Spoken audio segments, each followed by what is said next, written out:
Hi everyone. Today we're going to be looking at the first appearance of our titular hero when he finally shows up in Act 1, Scene 2, and looking at the way that that character is presented and how far he tallies with our expectations. Let's get started. Um, so, firstly, we have a really key first line from Othello. It's very simple and solid and commanding. He simply says, "'Tis better as it is," which really reveals some sort of confidence and security in himself that makes him seem impressive, calm, even statesmanlike, especially when we compare it to this prattling of Iago that opens the scene. Again, beginning the second scene in a row with a conversation between two men on a street in Venice at night. But this one here, we see a very different Iago immediately, and we see this very statesmanlike Othello appearing right from the start, which is then backed up by the start of this second speech where he just says, "Let him do his spite," which makes him seem really dismissive of Brabantio. Um, and it's also worth comparing this to his much longer rambling monologue later on in the play to, pick up some structural and linguistic points where he really loses control. Here, everything feels controlled in the way he speaks.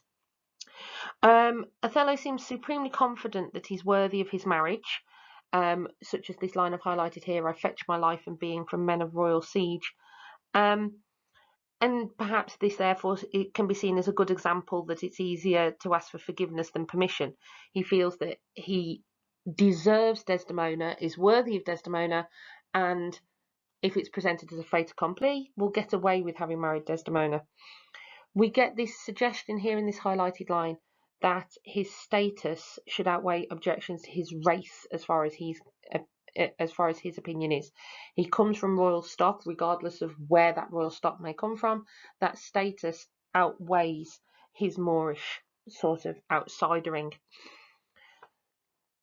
We then get the first hint of something a little bit more sinister for me at the end of this speech. "But that I love the gentle Desdemona, I would not for my unhoused free condition put into circumscription and confine for the sea's worth." I always like a but in Shakespeare, as in life. What it allows us to do here is see that there is something worth paying attention to. I have quite alarm bells here. It seems he's suggesting that he feels he's sacrificing his freedom, his unhoused free condition, for love, which suggests perhaps he's also unprepared for the complexities of married life. He might be older than Desdemona, but he's not necessarily more experienced in this particular way of living. So again, when we talk about Othello as an outsider, he as an outsider in love and relationships may be something worth thinking about. When we combine that with Iago's concerns along the lines of, "Are you fast married? Be assured of this." He comments, he will divorce you. This sense that we start to wonder if there's already trouble in paradise. These little niggles mark this as a tragedy. We immediately worry about their happiness. We know we've come to see a tragedy. At the moment, the audience is trying to figure out what, in fact, that tragedy may be at this point in time.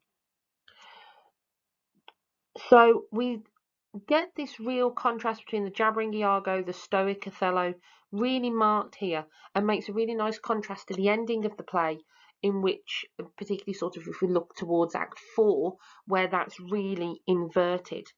And obviously that really crucial bit right at the end where Iago refuses to speak anymore and maintains his silence as opposed to this prattling we get here. He dismisses Cassio as mere prattle without practice, but we see evidence of similar here, though obviously we also presume this is his flag or sign of this version of Iago that Othello knows. We also get this really nice comment here where Iago advises you would best go in, sort of suggests Othello hides from who he thinks is Brabantio coming up. And we get this declaration, again, this very statesmanlike comment: "My parts, my title, and my perfect soul shall manifest me rightly." This is a triplet that I think is excellent for essays. for some reason I really struggle to remember the order of them, but I think there's the confidence of this Othello, really, when we're talking about our tragic journeys, is really significant, because the way he becomes so diminished and so second guessing himself and uncertain of what he should be doing and the right thing to be doing, as opposed to here where he's going, not I must be found. He's willing to face the consequences, face up to what's going on, to get it over with as well. There's no sort of fear here. We perhaps need to question whether it's confidence or arrogance. If Othello was so confident of his status and deserving of Desdemona, why did he elope in the first place? Is a question perhaps worth asking. Is this a front, or is it a way of emphasizing otherness by rejecting Venetian norms? So his happiness to not conform to the way that Venice wants him to behave is another way that he is different and an outsider in this particular place. And again, that real lovely contrast to Iago's advocacy of cowardice there, giving us this sense of the power dynamic between the two.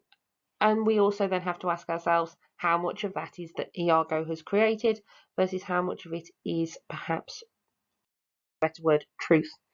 Turns out it's not Brabantio arriving, it's actually Cassio come to find him. He tells us the Duke does greet you and he requires your haste post haste appearance even on the instance. So obviously this is showing us very quickly how vital Othello is to the state of Venice, that he is required haste post haste, but also helps to, with Cassio's entrance, comes along the classical tragic idea. Our hero is needed on great affairs of state, the results of which will have huge repercussions. That's what our standard tragedies are, sort of our classical tragedies are, and this is obviously Shakespeare's great bait and switch, thanks to the convenient storm in between Act 1 and 2, which leaves us with a domestic tragedy of jealousy and marital discord. Far more relatable for his audience, even as his protagonist is so othered from the typical early modern English viewer. Cassio's search suggests that Iago is already more in Othello's confidence than his lieutenant as well. Cassio doesn't know that Othello's married. He doesn't know who he's married to. And so that again helps to make Iago's manipulations later more convincing, but also therefore makes us more questioning this idea of why Othello decided to promote Cassio.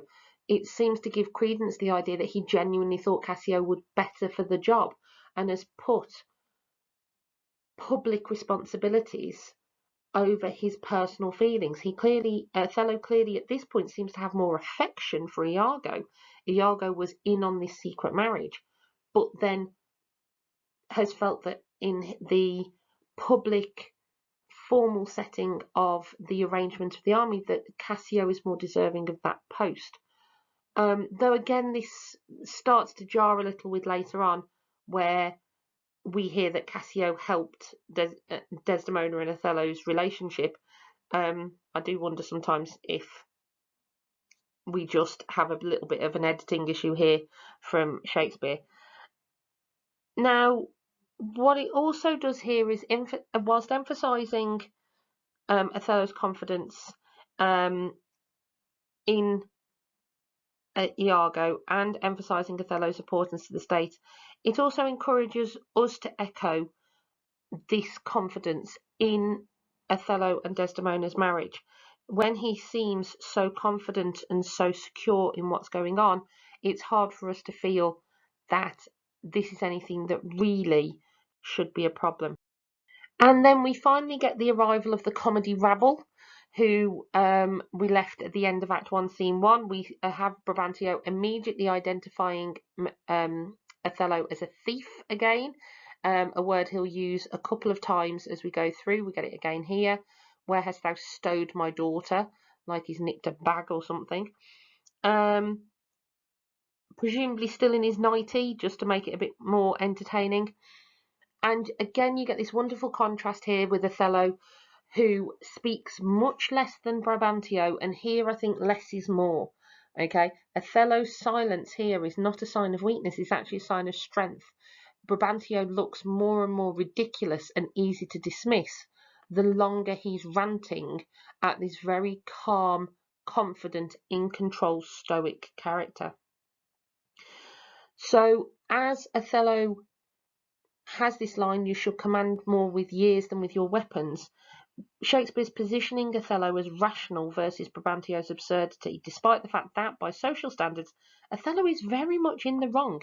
He has run off with this man's daughter in the middle of the night and married her secretly. So by standard societal rules, he's in the wrong. But it doesn't feel that way. We're being invited to support this marriage here. We also have the soldier preaching peace, while we have the senator threatening violence.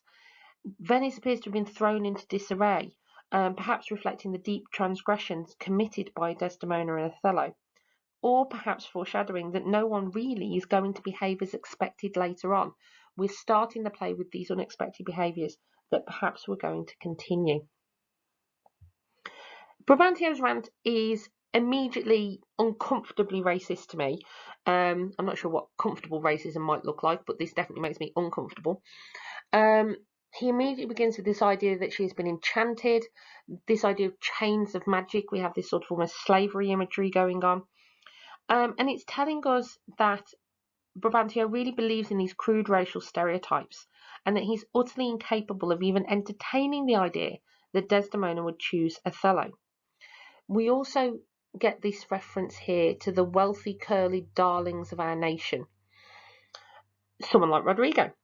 And this idea that because she shunned these curled darlings, it's unthinkable to her father that she would willingly choose Othello. She might have had the power of refusal. For example, we know she's refused Rodrigo.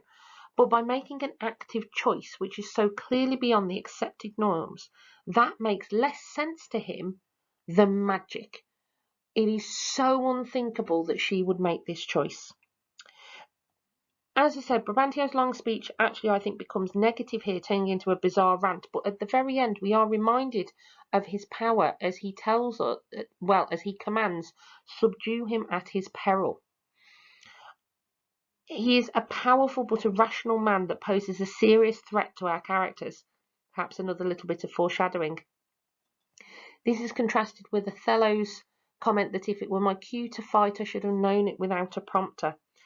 This whole interaction is such a powerful introduction to Othello. He's so calm and measured in the face of such offensive aggression, and serves as such a powerful contrast to, for example, Act 4, Scene 2, where we see him as violent and irrational. So again, when we're talking about our tragic journey, it's so important to have this established here so that we can see the transformation later on. Brabantio shows real confidence in the Duke's support, which obviously doesn't come. It's somewhat pathetically comedic, as the tragic plot of Cyprus means normal business is somewhat suspended. It's interesting perhaps to speculate how the marriage would have been received if there wasn't a crisis for Othello to solve. And again we end on this rhyming couplet. For if such actions may have passage free, bondslaves and pagans shall our statesmen be. Brabantio fears the upsetting of the status quo as a result of the marriage, a concern Iago actually shares. The entitlement he feels to be superior to Othello may be proved false, but is an attitude that Othello has actually likewise internalised and is exploited by Iago later on.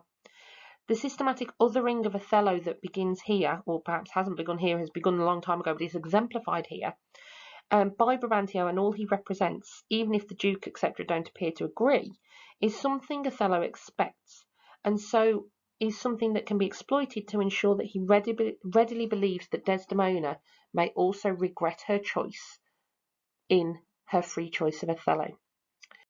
Takeaways of Act 1, Scene 2. Othello isn't what Iago led us to expect. Really important. We can't trust his word. We get to see Iago's duplicity very quickly. He even threatens to fight Rodrigo in this. Earned versus born becomes again a big issue. This idea of class and status, what place you have earned in society versus what you were born into. And that reminder that sometimes less is more. Often the person speaking dominates the scene.